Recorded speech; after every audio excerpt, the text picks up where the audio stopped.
আজকে আমরা সিদ্ধান্ত নিয়েছি দেশনেত্রী খালেদা জিয়ার সেই কর্মসূচিকে আমরা আরো আগিয়ে নিয়ে যাব এবং ইনশাআল্লাহ আমরা এই যে মেয়েদেরকে শিক্ষা ব্যবস্থা ইন্টারমিডিয়েট পর্যন্ত ফ্রি আছে, এটাকে আমরা ডিগ্রি বা স্নাতক পর্যন্ত আমরা ইনশাআল্লাহ ফ্রি করব।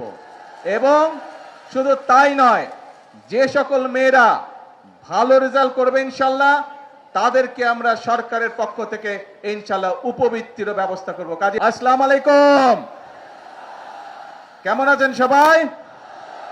হ্যাঁ আলহামদুলিল্লাহ, ভালোই থাকতে হবে আমাদেরকে। কেন ভালো থাকতে হবে? কারণ আমরা একটি কথা বলি, কি সেই কথা? করব কাজ জানা আছে, তারপরেটাকে ইয়েস। এবং সেজন্যই আজকে আমরা যেই খাল প্রায় 48 বছর আগে শহীদ রাষ্ট্রপতি জিয়াউর রহমান খনন করে গিয়েছিলেন, তারপরে সময়ের পরিক্রমায় খাল হয়ে গিয়েছে।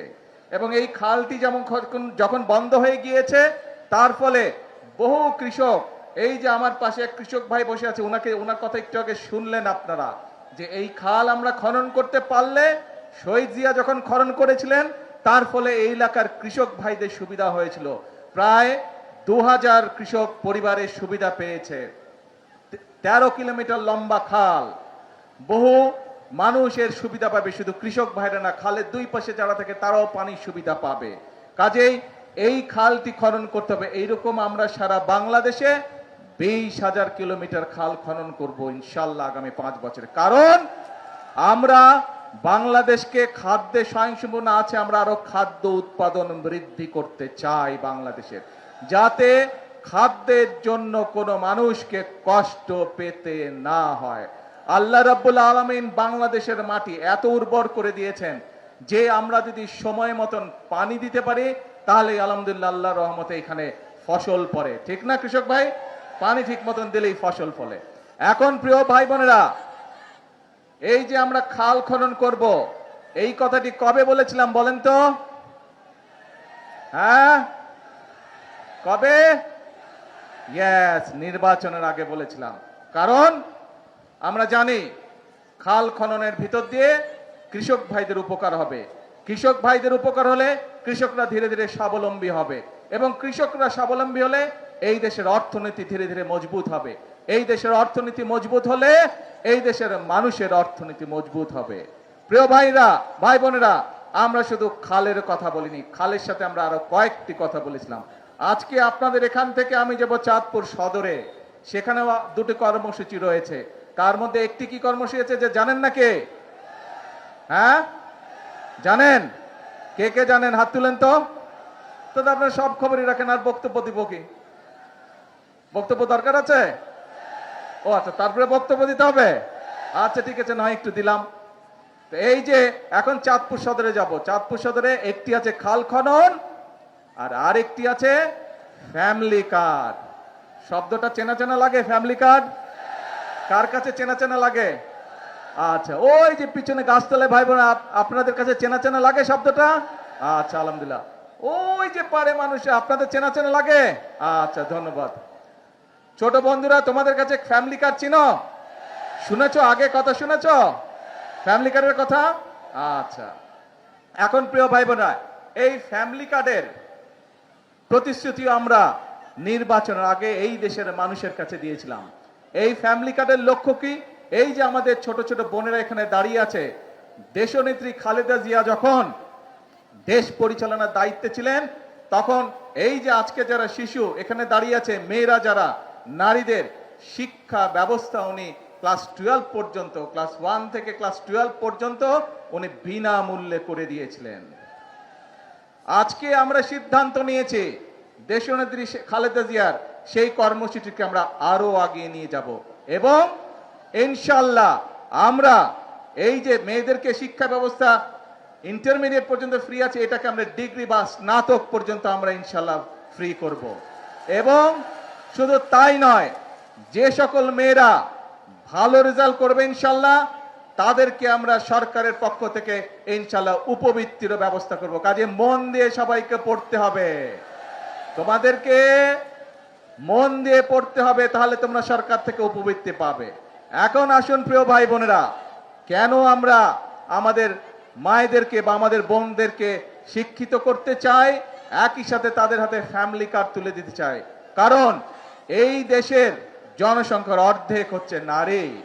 আমরা যদি আমাদের প্রত্যাশিত বাংলাদেশকে গড়তে চাই, তাহলে এই নারীদেরকে যদি আমরা স্বাবলম্বী না করি, শিক্ষিত না করি, অর্থনৈতিকভাবে স্বাবলম্বিত না করি, তাহলে আমাদের এই দেশকে এগিয়ে নিয়ে যাওয়া সম্ভব না। এবং সেই জন্যই আমরা সিদ্ধান্ত নিয়েছিলাম, বাংলাদেশের মানুষের কাছে আমরা প্রতিশ্রুতি দিয়েছিলাম যে বিএনপি 12 তারিখের নির্বাচনে যদি আপনাদের সহযোগিতা, আল্লাহর রহমতে বাংলাদেশের জনগণের সমর্থনে সরকার গঠন করে, ইনশাল্লাহ আমরা দেশের 4 কোটি পরিবার রয়েছে, ধীরে ধীরে আমরা এই পরিবারের যারা মায়েরা আছে, গৃহিণীরা আছে, তাদেরকে আমরা ফ্যামিলি কার্ড এক এক করে পৌঁছে দিব। এবং সেই ফ্যামিলি কার্ডের মাধ্যমে আমরা 2,500 টাকা করে প্রতি মাসে আমরা মায়েদের হাতে তুলে দিব, যাতে করে সেই মায়েরা পরিবারের শিশুদের লেখাপড়া বলেন, স্বাস্থ্য বলেন, সবকিছু ঠিকভাবে যত্ন নিতে পারে। ধীরে ধীরে যাতে মায়েরা ছোট ছোট ব্যবসা বাণিজ্য করার মাধ্যমে স্বাবলম্বী হয়ে গড়ে উঠতে পারে। কারণ মা যদি শিক্ষিত হয়, পরিবার শিক্ষিত হয়। মা যদি স্বাবলম্বী হয়, একই সাথে পরিবারের সকল সদস্য ধীরে ধীরে স্বাবলম্বী হয়। প্রিয় ভাই বোনেরা, এই প্রতিশ্রুতি আমরা দিয়েছিলাম। আজকে আমার এখানে এই যে স্টেজের মধ্যে এক কৃষক ভাই বসে আছে, ওনার বক্তব্যে উনি কৃষক কার্ডের কথা বলেছে, শুনেছেন আপনারা?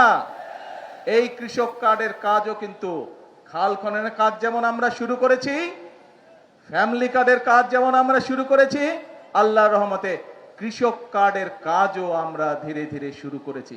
হতে পারে এখন পর্যন্ত কেউ বলতে পারে যে আপনারা তো অল্প দিয়েছেন। হ্যাঁ, আমরা কাজটি শুরু করেছি, সরকারের কাজ ধীরে ধীরে এগোয়। কারণ এই যে সামনে বাজেট আছে, এই বাজেটে আমরা ফ্যামিলি কার্ড এবং কৃষক কার্ডের জন্য অনেক বেশি বরাদ্দ রাখবো। কারণ বর্তমানে যেই বাজেট চলছে, এটি তো বিএনপি সরকারের বাজেট না, এটি বিএনপি সরকারের আগে যেই অন্তর্বর্তীকালীন সরকার ছিল তাদের করে যাওয়া বাজেট। এবং সেই বাজেটের মধ্যে ফ্যামিলি কার্ডের কোনো টাকা দেওয়া ছিল না, সেই বাজেটের মধ্যে কৃষক কার্ডের জন্য কোনো টাকা দেওয়া ছিল না। সেই জন্য ইনশাল্লাহ এবার আপনাদের সরকারের বিএনপি সরকার বাজেট তৈরি করছে এবং সেই বাজেটের মধ্যে ফ্যামিলি কার্ডের জন্য বরাদ্দ রাখা হবে, সেই কার্ডে কৃষক কার্ডের জন্য বরাদ্দ রাখা হবে কৃষক ভাইদের জন্য। আমরা চাই মায়েরা যেমন স্বাবলম্বী হবে, আমাদের দেশের কৃষক ভাইরাও স্বাবলম্বী হবে। সেই জন্য কৃষক কার্ডের মাধ্যমে প্রতি বছর যাতে কৃষক ভাইদের যে সার, কীটনাশক, যেসব বীজ, ফসলের বীজ, এগুলো কিনতে যেই টাকাটির প্রয়োজন, তার একটি অংশ আমরা সরকারের পক্ষ থেকে ফ্যামিলি কার্ডের মাধ্যমে কৃষক ভাইদের হাতে পৌঁছে দিব, যাতে করে তাদের জন্য সমস্যা না হয়। প্রিয় ভাই বোনেরা, কি আপনারা সবাই কৃষক? গুড। প্রিয় ভাই বোনেরা, এখানে টেকনিক্যাল কলেজের কথা বলা হয়েছে। এখানে টেকনিক্যাল কলেজের ডিমান্ড করেছে এমপি সাহেব, করেছে না একটু আগে? আপনাদেরই তো সন্তান, আপনাদেরই সন্তান, কিন্তু এই এলাকার সন্তানই, চাঁদপুরের সন্তানই হচ্ছে বাংলাদেশের শিক্ষামন্ত্রী।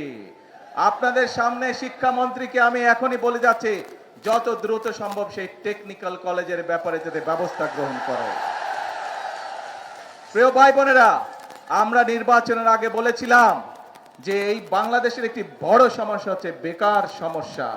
আমরা চাই আমাদের দেশের তরুণদেরকে এই টেকনিক্যাল নো-হাউ দিতে, এই টেকনিক্যাল ট্রেনিং দিতে, যাতে করে তারা দেশে কোনো একটি কর্মসংস্থানের ব্যবস্থা করতে পারে অথবা নিজেদের ব্যবসা বাণিজ্য তৈরি করতে পারে, যাতে করে দরকার হলে তারা বিদেশেও যেতে পারে এবং বিদেশে যাতে ভালো চাকরির ব্যবস্থা করতে পারে। যদি তাদের টেকনিক্যাল ট্রেনিং থাকে, এখন যেরকম অদক্ষ শ্রমিক চায়, আমরা চাই আমাদের শ্রমিকদেরকে দক্ষ করে গড়ে তুলতে, যাতে বিদেশে গিয়ে তারা বেশি ইনকাম করতে পারে, যাতে করে তারা বেশি বৈদেশিক মুদ্রা দেশে পাঠাতে পারে। অর্থাৎ আমাদের লক্ষ্য একটাই, আমাদের উদ্দেশ্য একটাই, আমরা স্বপ্ন দেখতে চাই না, আমরা পরিকল্পনা গ্রহণ করতে চাই, যেই পরিকল্পনা বাস্তবায়িত হলে দেশের মানুষের উপকার হবে। আমরা পরিকল্পনা গ্রহণ করতে চাই, যেই পরিকল্পনা বাস্তবায়িত হলে দেশ সামনের দিকে এগিয়ে যাবে।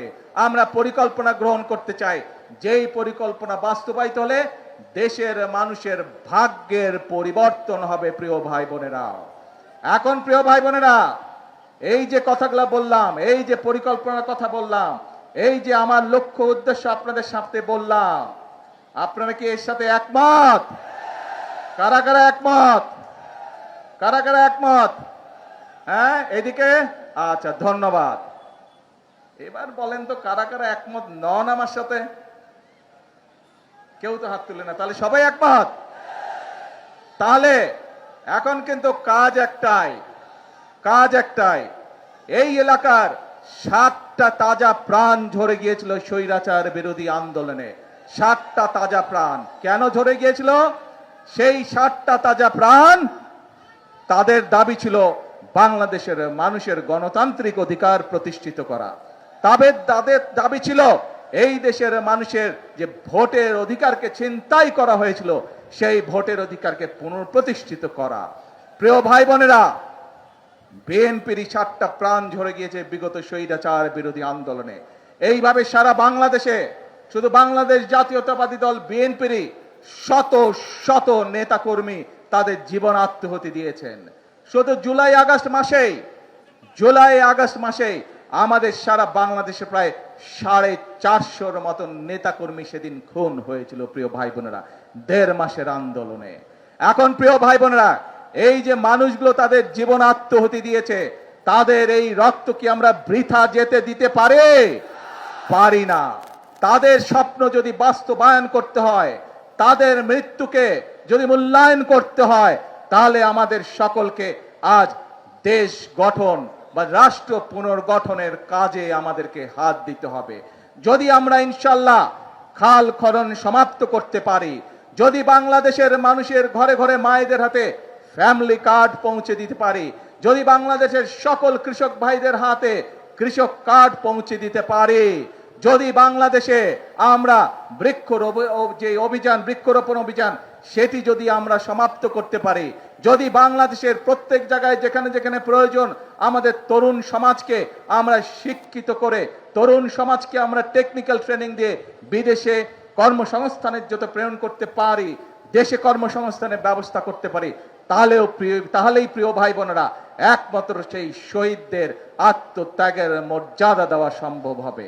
কাজেই আসুন এই আজকের এই খাল খনন অনুষ্ঠানে, এই যে খাল খনন অভিযান শুরু হলো আজকে, যেই অভিযান 48 বছর আগে শহীদ রাষ্ট্রপতি জিয়াউর রহমান শুরু করে দিয়ে গিয়েছিলেন, সেই খাল খনন এই অনুষ্ঠানে আসুন আমরা সকলে প্রতিজ্ঞা গ্রহণ করি। কি প্রতিজ্ঞা একটাই, এই দেশকে সামনে এগিয়ে নিয়ে যেতে হবে। কি প্রতিজ্ঞা একটাই, দেশের মানুষের ভাগ্যের পরিবর্তন করতে হবে। এবং আল্লাহ রাব্বুল আলামিন কোরআন শরীফে বলে দিয়েছেন, যে জাতি নিজেদেরকে সাহায্য করে আমি তাকে সাহায্য করি। প্রিয় ভাই বোনেরা, এই খাল যদি খনন না করি, কৃষক ভাইরা কি পানি পাবে না। কাজে খাল খনন করলে কৃষক ভাইরা পানি পাবে। ঠিক একইভাবে আমরা যদি কাজ করি, হাতে হাত মিলিয়ে কাজ করি, বাংলাদেশের 20 কোটি মানুষের 40 কোটি হাত, এই 40 কোটি হাত যদি নেমে আসে, এই 40 কোটি হাত যদি একসাথে কাজ করা ধরে, ইনশাআল্লাহ বাংলাদেশকে আমরা পৃথিবীর বুকে একটি মর্যাদাশীল রাষ্ট্রে পরিণত করতে সক্ষম হব। আজকের এই অনুষ্ঠানে, এই খাল কাটা অনুষ্ঠানে আসুন এটাই আমাদের প্রতিজ্ঞা হোক, এটাই আমাদের শপথ হোক যে আমরা করব কাজ সবার আগে। এটি হোক আমাদের প্রতিজ্ঞা। আছেন নাকি আমার সাথে? কারা কারা আছেন আমার সাথে দেশ গড়ার কাজে? আলহামদুলিল্লাহ।